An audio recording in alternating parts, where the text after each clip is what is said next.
The Military Officers Association of America is an organization committed to safeguarding the earned benefits of our uniformed services, veterans, their families, surviving spouses through advocacy, strong leadership, education, and dedicated service. In this episode of Operation Outreach, we'll learn all about the Central Florida chapter and the impact it's making locally.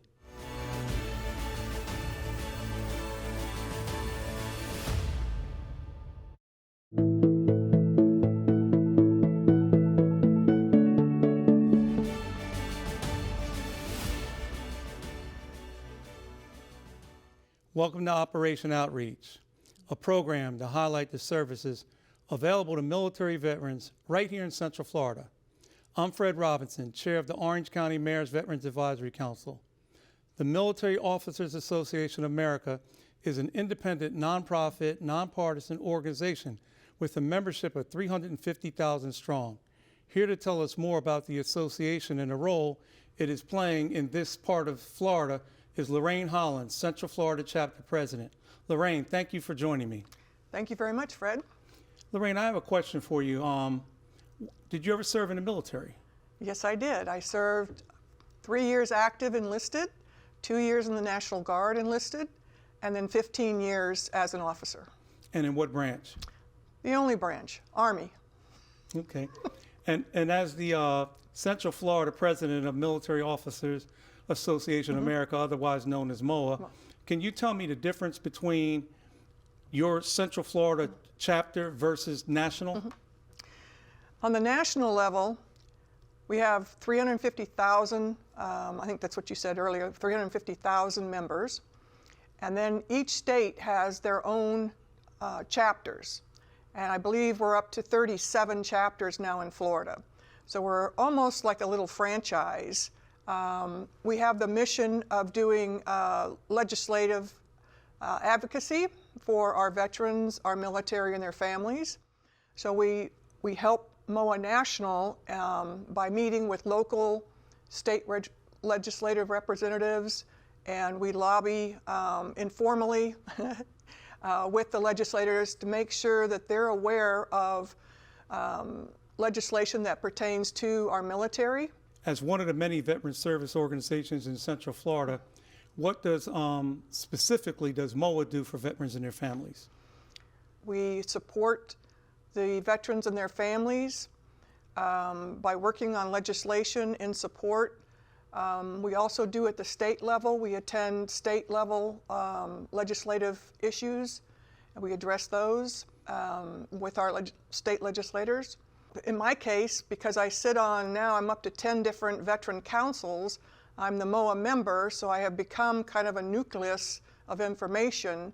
I represent MOAA, but on the councils, I make sure that different council members are aware of various events going on. I do a lot of emails to make sure that the veteran community is aware of different types of events that are happening. Well, you know, I personally know because of the relationship that we have, how vested you are in the veterans community here, and the information and the resources that you bring to our Orange County Mayor's Veterans Council, as well as the Orlando Mayor's Veterans Council. And can you give me just one example, because I know we've discussed different bills that you advocated for, but one that meant something to you. Well, it's called the Richard Starr Act, and it affects about 50,000 military right now. And it hits home for me because I served in the first Gulf War. I had medical issues that came out of that. The military tried to give me a medical discharge. And at 16 years, I fought that because I didn't want to be put out of the service with 16 years and no benefits. So for me, I had to hire a lawyer, and I spent a lot of money to try to stay on active duty, because you have to go through what's called a Physical Evaluation Board, a PEB. So what we're trying to do is, again, we're advocating for these 50,000 military that are combat wounded, that the military is trying to put them out without a retirement. And hopefully that will pass.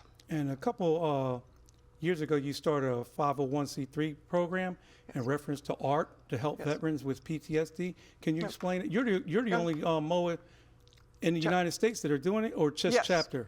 It's, we're the only MOA chapter that's doing this. About 4 years ago, retired Lieutenant Colonel Al Schroeder came to me and he said he's really bothered by the 20 suicides a day. And he said, what can we do to help? And he said, let's get involved with art for veterans. So we found out that at Lake Nona and Lake Baldwin, they have recreational therapists. And they do all sorts of, whether it's horse riding or fishing or golfing. And we decided to start a 501c3, and we get grant money to buy art supplies for the veterans. And once a month we go to Lake Nona, and we have anywhere from 15 maybe to 20, 25 veterans that show up. It's all free. We have Mary Beth Verbinski, she's the recreational therapist that works with the veterans. I can sew and I can do beading, but I'm not an artist. So what I do is I go each month and I get to know the veterans. Some repeat veterans come, some new ones, but we also have showings. So we allow the veterans at different events to show their artwork, talk to especially the civilian community, because we want the civilians to know that maybe you're dealing with PTSD, but we're not all crazy. I mean, we're taking we have an outlet to express ourselves, where sometimes verbiage can't do that. And you're also known to have a relationship with about 37 high schools and ROTC programs. Yes. Can you elaborate a little bit on that briefly? Yep. The majority of MOA chapters, if they have a high school with JRTC in their catchment area, will give a MOA medal to a junior, and they'll also give a scholarship to a senior. So what we do each year, we have, I think we're the largest in the state. We've got 37 high schools in my catchment area. So in March timeframe, we allow the cadre to select the top 2 cadets, the seniors. And then we have a selection board, which I sit on the selection board, and we interview usually about 35 or so of the cadets, and then we rank order them, and depending on how much money we have, will determine how many scholarships that we can give out. But yeah, we've got an intimate relationship, and we also work with our community salutes. Our community salutes, OCS, recognizes seniors who have actually signed a recruiting contract to join the service. So we had about, I think this year we had 100, last year we had 140.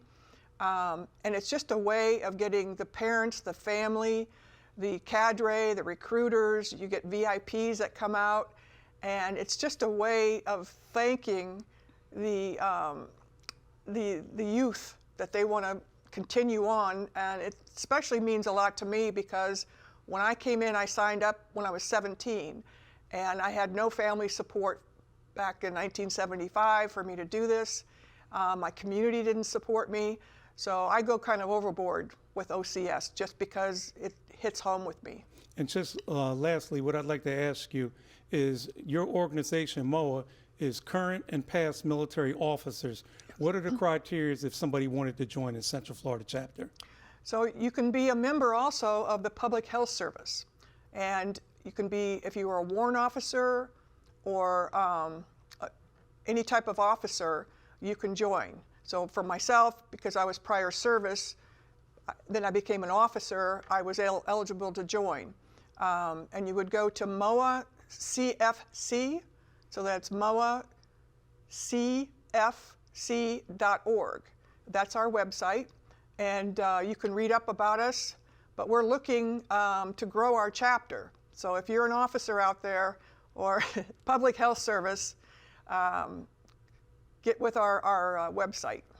Well, Lorraine, I want to thank you for your service to our nation, and also I want to thank you and MOAA for coming here today to tell us a little bit more about your organization and what you're doing in our community. Thank you so much. Thank you, Fred, for 14 years of friendship. You're welcome, ma'am. Thank you. It is reassuring to know that Organizations like this exist steadfast in their commitment to lobbying and advocating for our veterans and their families. If you'd like more information on anything we discussed in today's episode, go to ocfl.net/veterans. That's where you'll be able to find the link and contact information you need. I hope you would join us again for Operation Outreach, as we will continue to highlight the programs and services available to military veterans in Central Florida. Until then, I'm Fred Robinson. Take care and thanks for watching.